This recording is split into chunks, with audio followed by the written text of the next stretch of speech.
Hello! Nandito na naman tayo sa YouTube. Ako pa rin to si Philip and we're back with another video after... Tagal na no? For this video, magra-rank ulit tayo ng bagong batch ng mga movies. So this is batch 2. So baka nagtataka kayo.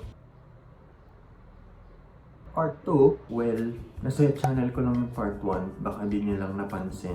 Okay lang, hindi ko rin pinapansin eh. Kung ako ikaw, wag mo nang panoorin kasi i-recap ko naman ang aking mga ranking sa part 1 dito maya-maya.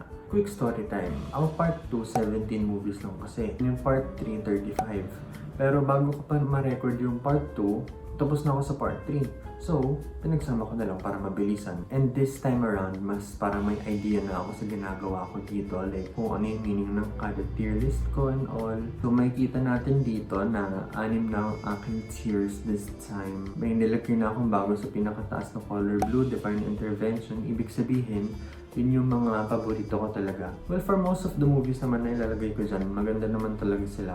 Like, isa lang talaga yung parang nagustuhan ko na hindi masyadong nagustuhan pala ng mundo. And for recap ng part 1, ito, somewhere, sige habang dumadaan yung motor, yan.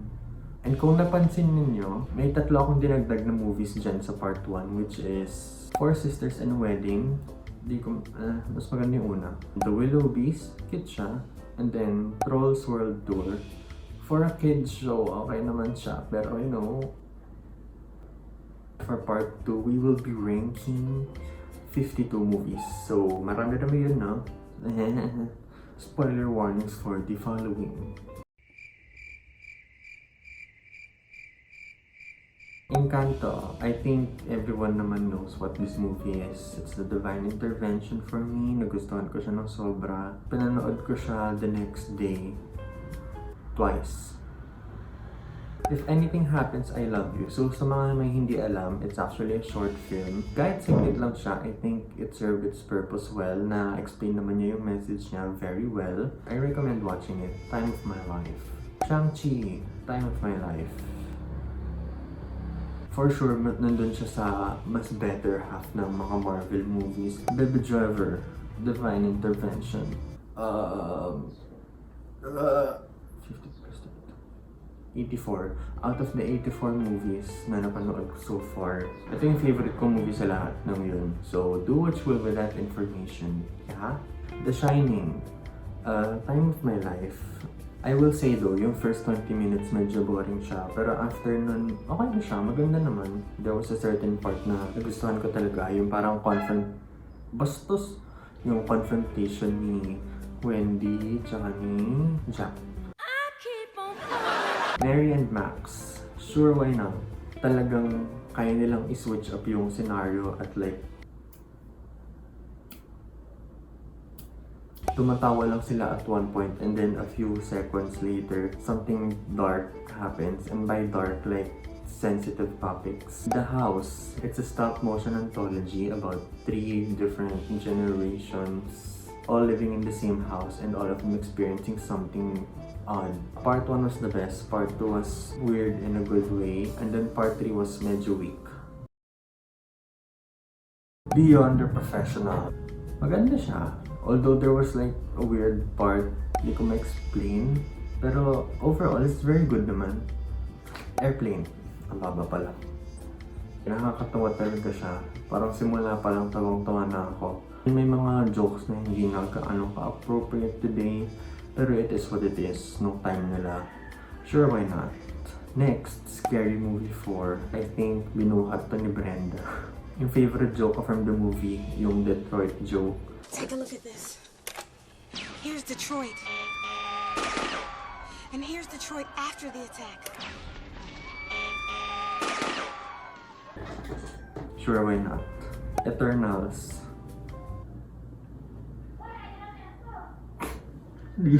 Okay lang naman siya. Ako, may something na wala for me. We have Sprite, which is siguro yun yung problema talaga kung ba't di ko gusto yung movie. Si Icarus na medyo weak yung pag-reveal na masamang tao pala siya. Si Kingo na parang sinayang lang sa movie. Maraming wasted opportunities sa movie na to, methinks. Hunchback of Notre. Ayun ang maganda. Sobrang ganda ng movie na to, pero hindi ko gusto yung mga gargoyles. Kasi, nakakairita lang sila. Like, not in the good way. Rosemary's Baby. I will say, maganda talaga siyang movie. Sobrang slow ng pacing niya. Pero hindi siya nakaka-bore, if you know what I mean. I-English ko na lang. Since there was something on the line throughout the movie, it keeps the audience anticipating for something to happen and waiting for the climax to happen. Scene 2, sure, why not? Mas maganda yung scene 1. Pero maganda pa rin naman yung scene 2. Parang parehas lang yung nangyari. The Double. It's a really good movie. Nagustuhan ko siya. Pero di ko nagustuhan yung sound ng airplane na to. Hindi ko nagets nung napanood ko. Pero maya-maya, nagets ko. And then hindi. Pero gets ko naman yung parang gusto nilang don't look up. In terms of addressing the message, I think maganda yung paggawa nila dun. Pero in terms of the movie as like a movie, medyo may shortcoming siya.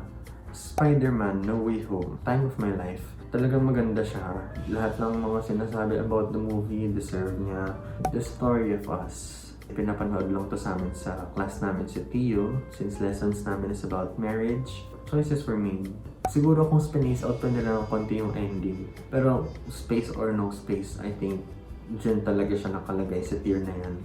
No Time to Die. So yung huli kong napanood was Skyfall. 10 years ago, may mga parts na hindi ko nag-gets kasi syempre hindi ko napanood yung Spectre. Maganda pa rin yung movie overall. Beloved Ron's Gone Wrong.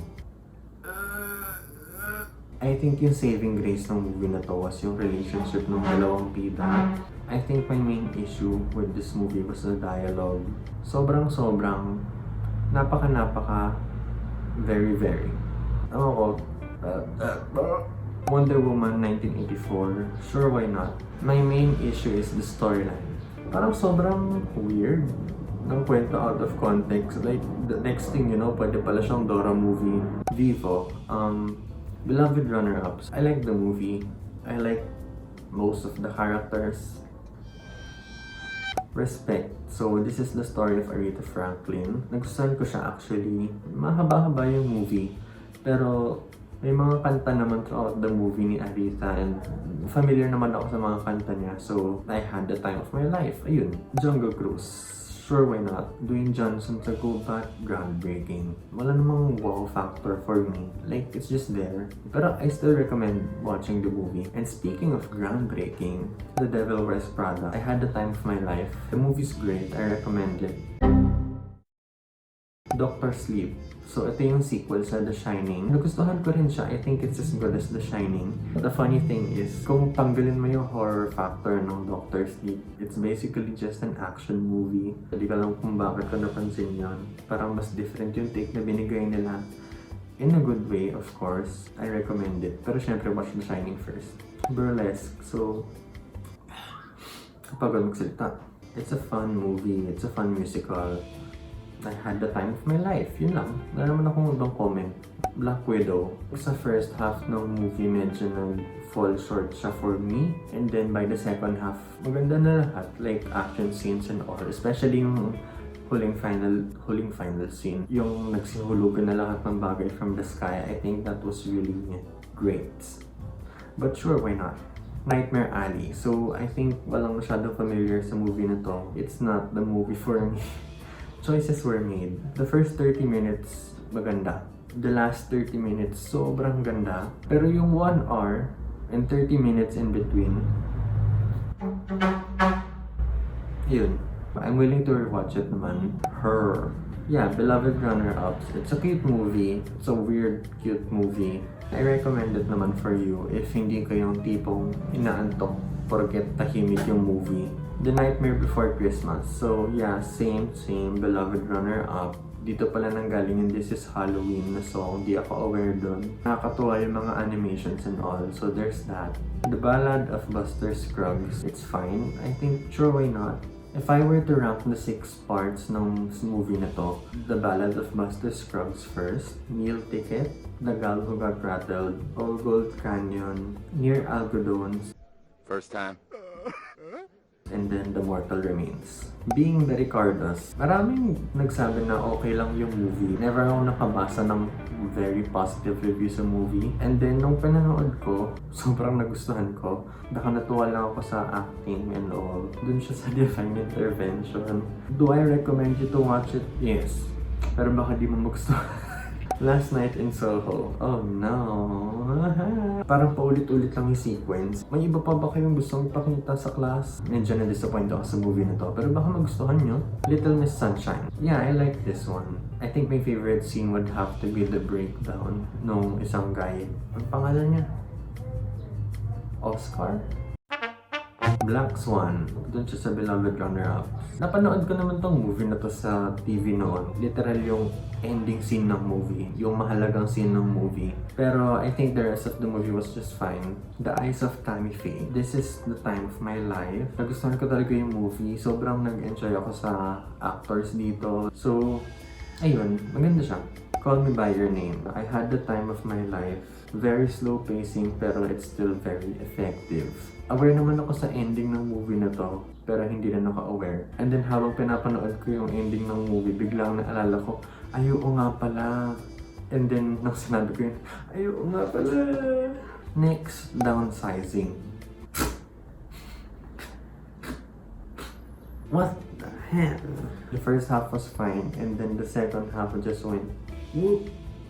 House of Gucci. Sure, why not? Sobrang haba ng movie, 2 hours and 30 minutes. It could have been shorter. I think everyone did fine. So, there's that. Road to El Dorado. Time of My Life. Yeah, it's a fun movie. Yun lang. It's a fun movie. I recommend it. The Tragedy of Macbeth. Nung pinanood ko to, medyo pagod na ako sa paggawa ng requirements to the point na tulog ako. Nirewatch ko naman yung parts na tinalugan ko. And I think you need to know the story of Macbeth actually to know what's happening kasi yung pagsabi nila ng mga dialogues is yung parang mga lumak. Beloved runner-up. Office Space. Choices were made. I think may mga nakakatawang parts naman. Pero like, yeah, sure. Why not? Fangirl. Nanalo siya ng Best Picture sa MMFF sa mga di aware and sobrang deserved nito. Parang ang unusual ng pacing ng movie. Yung parang second half, sobrang ganun lang yung iksi niya pero napagkasya pa rin to make it good enough. Spider-Man Into the Spider-Verse. Oh my god! Batang yan. Best Spider-Man movie, I think. Well, for me, it is. It's worth the eyesore. Miss Congeniality. Time of my life din siya. I think this is my favorite comedy out of all of the other ones that I watched in this batch. The Power of the Dog. Okay, mag-explain ako saglit dito ha. Ilalagay ko sa Sure Why Not. Pero, do I think it deserved Best Picture? Yeah, wala naman akong issue kapag nanalo siya ng Best Picture kasi maganda naman talaga siyang movie. Baka pagod lang ako nun. School naman talaga yung dahilan sa lahat ng to. It's a Sure Why Not lang for me, pero it's definitely a good movie. Whatever Happened to Baby Jane? Oh my god! It's a great movie. It's in my top 3 favorite movies. Mamaya, pagtapos na yung ranking, bibigay ko yung top 3 ko. Pero yeah, I really recommend this movie. Kahit na sobrang luma na ng movie na to, parang Jojo Rabbit. I think this is also a great comedy. There's a famous scene from this movie. It's someone dead. Especially with the foreshadowing. Parang sobrang Dreamgirls. Time of My Life. Sobrang daming galing kumantalik na all. Kayo na. Favorite song number ko siguro yung I'm Telling You I'm Not Going. So yeah, I recommend it. Whiplash. Divine Intervention. Dali, patapos na ako. Isa na lang. Nung pinapanood ko ito, na-realize na medyo similar pala siya sa story ng Black Swan. Not only in storyline, but even in like certain scenes. Hindi naman sa plagiarism. Oh my god! Ganda. The Prince of Egypt. Halata naman kung saan to. Divine Intervention. It's good. It's really good. The animation is great. Well, for its time, the animation was great. The songs are great. Everything was great. It's great. It's really great. And ayun, tapos tayo sa batch 2 natin. And there we have it. That's our batch 2. Here's our final rankings. And kung tatanungin niyo ako kung ano yung top 3 ko, number 1 ko Baby Driver. Number 2 ko is Whiplash. And then number 3 ko is Whatever Happened to Baby Jane. At nakaabot na rin tayo sa dulo ng video na to. Ay, salamat sa Diyos. Natapos ko na rin tong i-record. Thank you for watching this video. I hope you enjoyed it because I did. I enjoyed watching all of these movies except Downsizing. For the next batch of movies, I will be ranking 52 more. Kung nagtataka kayo kung ano yung mga yon, they are the following. Eh, hindi ko pa nasimulan yung batch 3, so matagal-tagal pa yun. Pero subscribe para maabangan nyo. Okay. So, goodbye. Out.